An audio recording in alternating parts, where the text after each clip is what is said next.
naka ngay xamee dañ laa liggéey njaba ci kaas bu am ndox.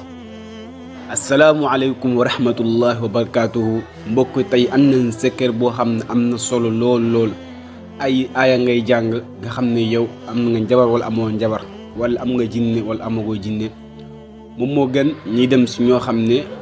xamuñu dara mu ñu xoolal boo xam am nañ njabar la plupart ñoom duñu wax dëgg. kon maa ngi wax secret gi na ngeen ko jël partagé ko ñëpp jot si muy secret bu am doole bu am njariñ balaa ma si ñëw maa ngi lay invité nga abonné sama chaîne YouTube ngir secret bu dugg nga mën see am wala nga mën see jot incha allahu da ngay ut kaas ndox bu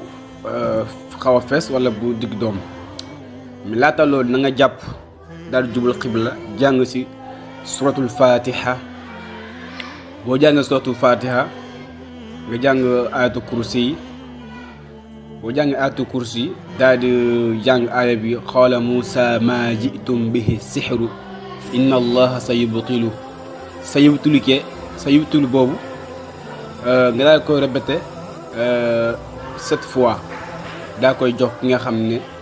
ñorto nañu am na njabar wala mi ngi yaakaar ne moom liggéey na wala liggéeyuñu ko bu fekkente ne ki nga xam ne jox nañ ko naan na ko la plupart dañuy xam ne moom kanam bi dina métti te day dem dus lu bëri te